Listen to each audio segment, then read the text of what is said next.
Hey, this is Clint from CT Mad Mods, and guess what? We're doing another 1.6 liter 16 valve on Mike's little Samurai. Let's go!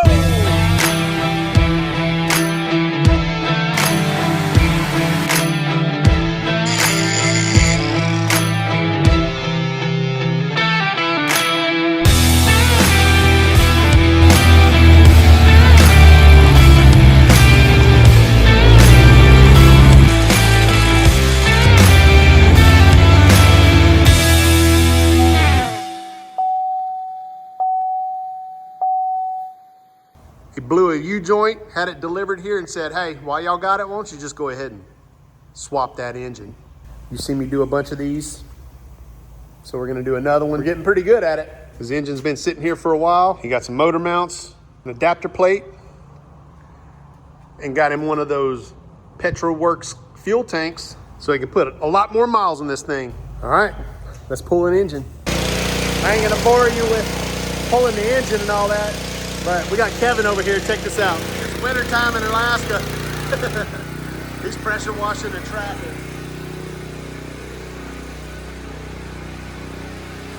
Almost got this engine pulled. All right, I got the transmission out. And Kevin washed the Sidekick in the middle of winter. We're having some sort of ice storm.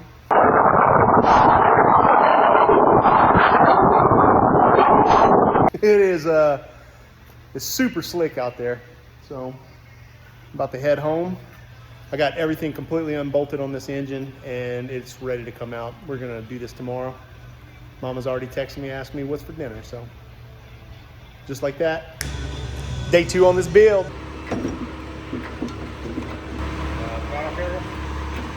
Oh.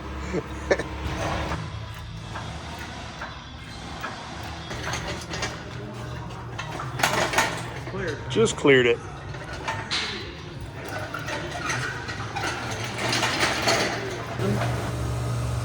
Yeah. Bet you was having some grounding issues. Yeah. All right, we're gonna pressure wash this engine bay because that is nasty. Yes. And start putting that 1.6 liter 16 valve in. Let's go. We're trying to save Mike some money, so we invited him over and he's over here. He's gonna pressure wash this rig. It's like that Huck Finn thing when he's painting the fence and he convinces his friends that it's fun.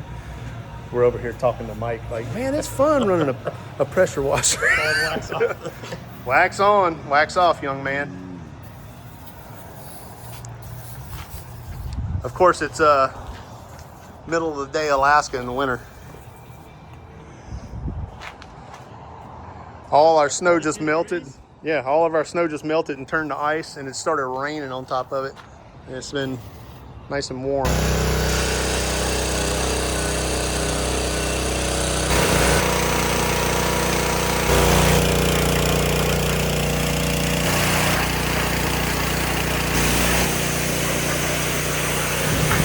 You get wet?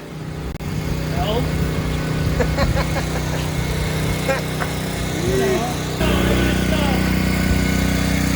Looks good. Looks great. 30 years of grime. Don't worry, you'll get the dump oil all over it again. I missed part of the water pump. Got it all cleaned up. Got it all cleaned up. Let her dry off and we'll put her in tomorrow. All right, well, on day 3, Mike's back. We went ahead and cut a hole in the firewall to bring the wiring harness through. And you got another section that goes under the dash. Right now, Mike has taken out his air condition. And we're gonna have to cut a hole right there for the grommet for the other part of the harness to come through.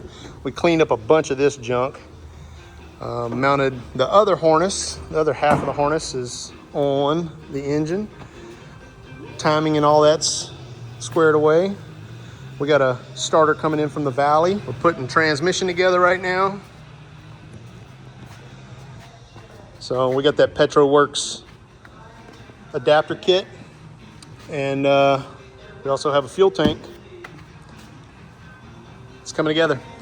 So we're just banging this thing out. You've seen me do about, I don't know, 3 or 4 of these 16 V-swaps. This one's no different. We're just doing all the wiring right now. and all the little, there's lots of little things you got to do, and trying to find all the things that we need to do to get prepped before it goes in the hole. So I'll just spare you all of that. And all right, Kevin's calling this the Clint Greathouse mod. This is in your Samurai for your heater core, and you have your hose going in, your hose coming out.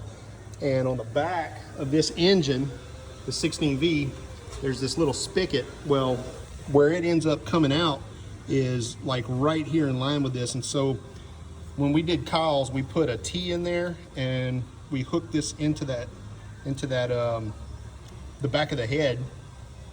And what this does is it bypasses the heater core if you turn off your heater valve. We've heard that people have gotten cracked heads from not doing this mod.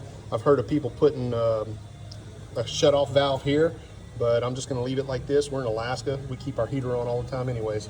Kevin's calling it the Clint Greathouse mod. I'm good with it. I didn't come up with it, somebody else did. I saw it on Facebook.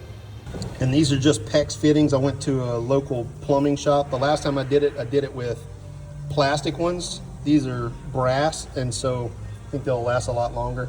This is gonna tuck up underneath there. Once this is pushed on, it's gonna push that over. And we just give it enough play to where it'll kind of push out of the way, and then we'll zip tie it all out of the way. It'll be good to go.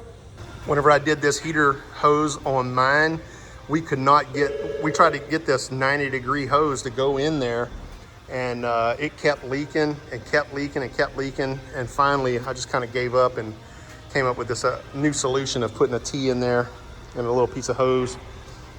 And then the hose that's coming out of your water pump goes into your switching valve. It's gonna stab right onto that, and it'll bypass and go into the back of the head. And I hear that people are getting cracked heads from not doing this mod. So I don't have this mod on mine, and I just keep my heater on. So I guess you don't have to do this, and if you wanted to be able to turn it on and off, you'd have to put some sort of valve in there to switch it on and off, but I'm not even gonna mess with all that on this one. We're just gonna put them T's in there and call her a day. Kevin put the clutch on. We're waiting on the starter, and this thing's about ready to go back in. All right, Mike's back helping us. We set this in here. It's all Bluetooth right now. Show you that T that I put in if I can get a video of it. Can't really see what we're talking about here, but we're coming off the back of that. We're coming off the back of that engine and going into the heater core, and then that hose comes over here into this T, and then this is the water pump hose that's gonna get routed into it right there, and then he'll be able to turn off his heater. Take this thing out of here. And it'll bypass that, and it'll send water to the back of the head. We're helping him get it done. I'm so excited for this thing, man. It's gonna be awesome. So close, feels like. Got the engine installed, transmission's hooked up, it's all bolted up. Now we have to do wiring, exhaust, and fuel system. All right, I'm hooking up a tracker throttle cable on this, and I did this on mine, and I'm gonna show you because they don't plug in like the Samurai throttle cables do.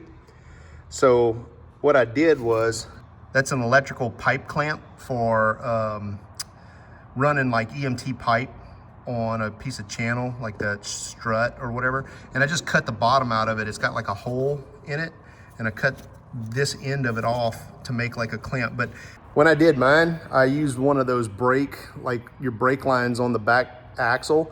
You have like these little keeper clips. I think I used one of those. I just drilled a hole in it. But the whole idea is to keep that from popping out, and I'll show you what pops out. On the Samurai, it's kept in there by that little plastic clip, and the hole on the Samurai is bigger than the tracker, those little plastic keepers. And so I just put something over this right here to keep it from flopping in and out, because what'll end up happening is if that little sucker pops out of there, it could potentially stick your your throttle in the wide open position, and you don't want that. So a couple of things I did. Let me show you what I did under the dash. Whenever I ran the tracker throttle cable, just kind of, this was already like this. It was bent. The Samurai one falls in that little hole and it keeps it from moving, but if you just bend this ear over, then the throttle cable won't come off. And so it was already like that. And then I went ahead and grabbed this pedal. You can grab these pedals and you can pull them up a little bit because they bend real easy. And from 35 years of being used, you know, they get smashed towards the cab too much, and then you can't get full throttle. And another thing he needs to do is he needs to cut this out of the way, because that's obviously going to get in the way of his throttle going all the way to the floor. So those are all things that you need to be aware of whenever you're messing with the throttle cable. But you can use a tracker throttle cable whenever you do your 16V swap. You just have to kind of adapt it to the Samurai. All right, we got throttle cable hooked up. Kevin's been working on starter. I'm gonna put the exhaust on. We forgot to get a fuel line made. There's a high pressure fuel line that comes off of here and goes down, and here's your return. Here's your return. And that's the two fuel lines that you have to worry about. We use the old incoming fuel line as the return because it's a bigger size, and we're putting the Petroworks fuel tank in, so we're just going to run a high pressure line all the way back to it, and then it has a return, and we'll just use all the old Samurai lines to hook that up. Anyways, it's coming right together. I've probably got about 12 hours into this from start to finish. I wasn't even planning on throwing this engine in when we did, but Mike came by and kind of was helping me, and I was just trying to see if I could get those water lines on the back of the engine to match up and cut to the right length so I could hook it up, and it all kind of fell together, so I just kept going. I put the transmission in. Everything's tightened up. I'm working on exhaust now. Like I said, Kevin's gonna get the starter installed, and then we have fuel line and water, or coolant rather, the coolant system to rebuild. And I think we have probably 8 more hours. I think we could probably potentially do this from start to finish in about 20 hours. It took us, I think, 40 the first time we did one, when we did mine, and we've been getting progressively faster because we know all of the little things that we have to do to adapt and make it work, and where to get fuel lines and made, and etc. So throw a little spray paint on there and call her a day. You doing starter? Cajun overhaul? Yeah. We call that the Cajun overhaul. You put a little spray paint on it and it runs, right? I'm about to do exhaust, I guess. You know what? I'm better at starters. You're better at exhaust. All right, let's switch. Do the things you're good at. All right, I'm about to install the ECU.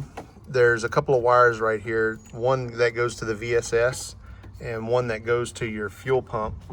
And what I do is on top of the steering column, there's a bracket right there, and I put a piece of Velcro, and then on the ECU I put a piece of Velcro, and it's worked out pretty good.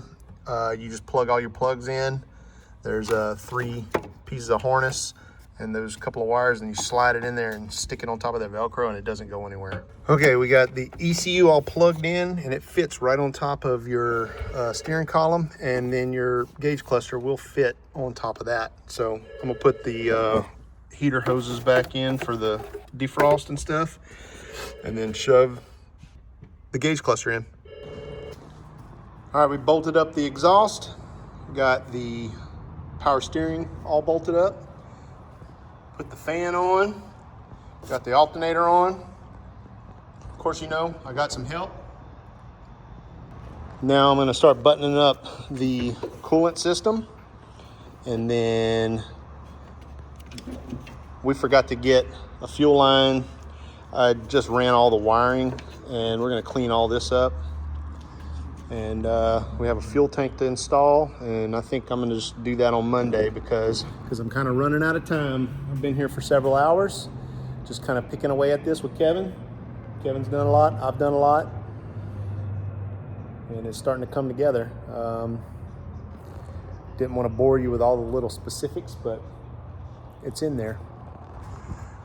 All right, here's where we're at. I actually pulled the transfer case because it looked like it was leaking, and I thought that this was a crack in the transfer case, but what I did was I pulled it out and found out that this seal was bad. And so we pressure washed it, put all the drive lines back in. He just broke his rear drive line the other day, and so we need to get another drive line for it. I ran the power wire for the fuel pump. We still have to pull the fuel tank. We put in a good couple hours today, and I think I'm gonna call it a day. What about you? I think so. We've gone about as far as we can go, so we're gonna leave her on the lift and we'll hit it on Monday. Today's Saturday. It's a beautiful day in Anchorage, Alaska. Yeah. Fuel tank and fuel lines. Yeah, we have to have some fuel lines built. That AN fitting, it's got to get pressed on. Yep. Run a fuel line. That's it. We're a lot further along. We got the coolant system in. I think I messed myself up. We got the coolant system in, and we have the fuel system in. We just have to put an air intake on it, finish the exhaust, and finish the electrical. And then we got this thing, we're gonna start it up.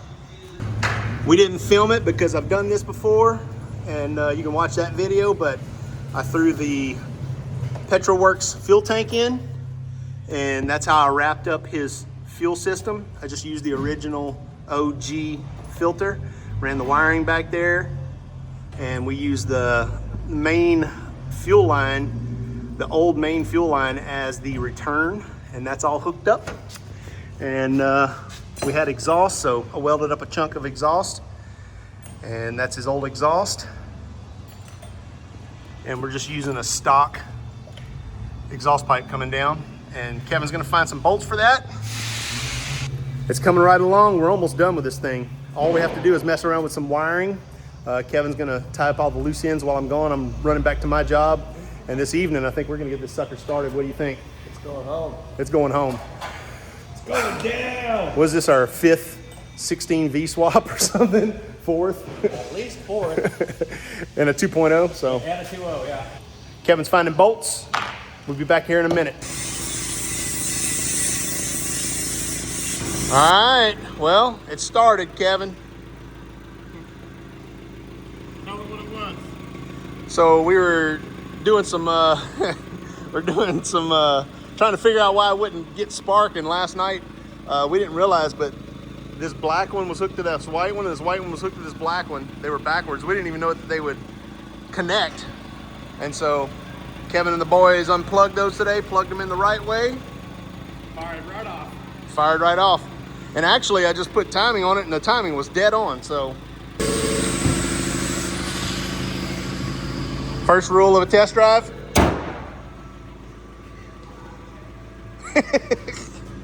We're gonna go give her a little once over. Roads are slick and stuff, but ain't nothing we ain't used to here in Anchorage, Alaska, so go give her a little spin, see what happens. Friends don't shake hands, Kevin. Friends got a hug. Oh, it sounds good.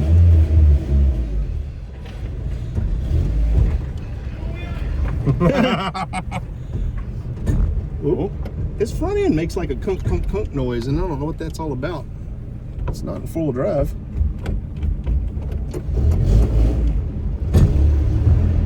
I don't know. That might be normal. I don't know if it's normal or not. Got lights are on. We have a turn signal. Bicyclist on your right. Where's his little, oh Lord, have mercy. Not a bicyclist, that's a homeless crackhead. Yeah, it's got stolen tools. And what do you need snowshoes for, sir?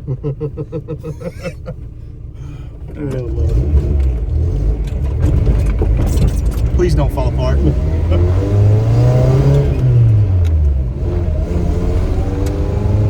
right, we're taking a little test drive. Kevin's in the shot. Riding shotgun in the shot. This seat is uncomfortable. Oh man, they're rock hard. Yeah. God, could you imagine driving 100 miles in these seats? Nope. He's gonna have to get with Myron and get a set of H brackets and some town and country seats. Need some town and country seats. Those are the way, man. How much gas we got in this thing? There was probably a couple gallons out of the whole tank. Okay, because it's all the way on E. That's it. Oh yeah, it's plenty of power, dude. He's gonna love this. With the little tires? Yeah, this is way faster than mine. Did we ever figure out if his gearing was all stock? It's all stock. It is? 373s. TK stock too? Yep. That's Yeah, I guess so. That's crazy that they were running tracks on that. Yeah. Pretty sure I didn't take it apart, but I don't. With those small tires, it seemed like it was running pretty fast off the transfer case. Oh yeah, he's gonna love this. Yeah. I gotta build one of these with stock stuff, with a 16V, like a little race car. Oh yeah. Imagine if we had put a muffler like we did on Kyle's. Right. Ah! Thrush glass pack. Yeah. That thing sounded so badass. I wonder if he can run his front, like it's in two-wheel drive right now. That's four-wheel drive. Four-wheel drive works. Okay. Four-wheel drive light works. Oh, it's running full drive. I just took it out. Seems like his front end popping and making noise. I don't know. Did we took his front end and we rebuilt it, but did we ever take the front pumpkin out? I don't think we did. No. You ready to drive this thing home? I got a 16 liter. 16 valve. 16 liters. I got a well, that's going. That's a mean. That's what I'm talking about, old son. Roll coal. Anyways, Mike's here to pick her up. We're gonna go do a little test drive, and then I guess he's gonna drive her home. Yeah. You ready to do this? You excited? I'm so excited. Let's go. It's been a couple weeks, baby. Let's do it. What's the first rule of a test drive? You have to rev it as high as you can. In our case, it's make sure the hood's latched. Latched. If you knew our history. Yeah. Why don't you go with him? Yeah, I will. Man, this car's a mess. Oh yeah, here they are. Oh, These are the. is that your little screws? Yeah. Well, Oh, they're in there? Well, kind of. There's a whole mix of things going on. I'll figure it out eventually. you know the deal. Oh, It just goes right. It's open concept. Yeah, I threw everything in the back seat. How's your clutch feel? Yeah, feels good. I'm getting in. Okay. You gonna do a little test drive? I don't remember if I drove manual. You wearing your seatbelt? I'm not wearing mine. I'm a big seatbelt guy. Oh, okay. My beard's all jacked up. Put my seatbelt on since we're gonna test drive this. Should turn lights on. Hey, by the way, you hear that clunk, clunk, clunk? Yeah. You got a locker in the front end. Do I really? Yeah. Do I have to turn it off? No, Oh, that's it's part a of it? lunch. It's a lunchbox locker. I didn't do it. It was like that already. Oh my god, that's first. Yeah. You probably ought to turn your lights on if you haven't done it yet. I do have my lights Oh, on. it's just dark. Yeah. I mean, I can even turn those lights on, to be honest, and you won't even see it. All right, take us around the block or something. Yeah.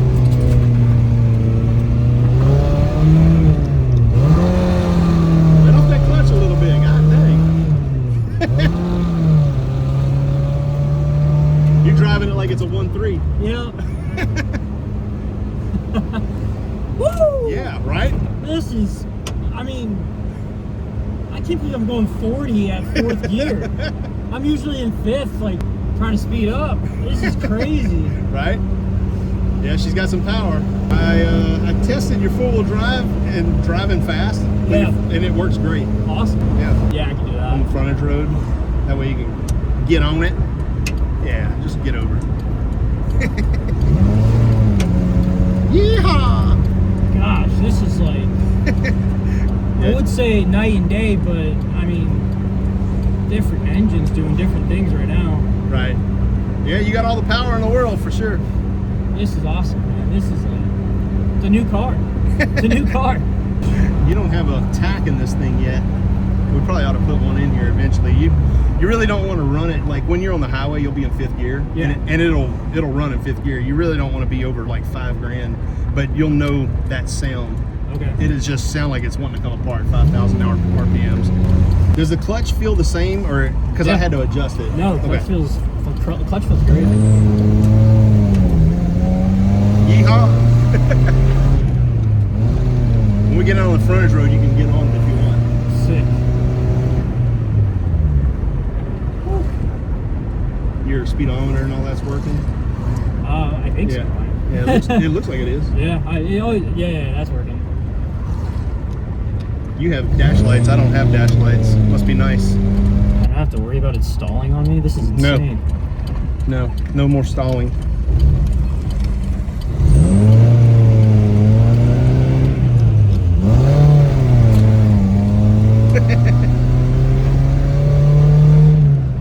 Take the highway if you want. Yeah. Go for it. Go for it. Get her at the speed and see what happens. Yeah, buddy. Yeehaw! Usable 5th gear? Usable 5th gear. Yeah, I'm going 60 like it's nothing now. Right.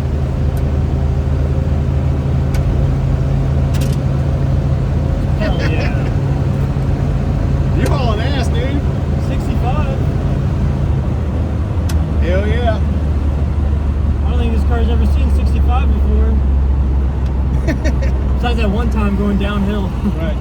Oh, it'll maintain. It'll stay in 5th gear and you can go down the highway.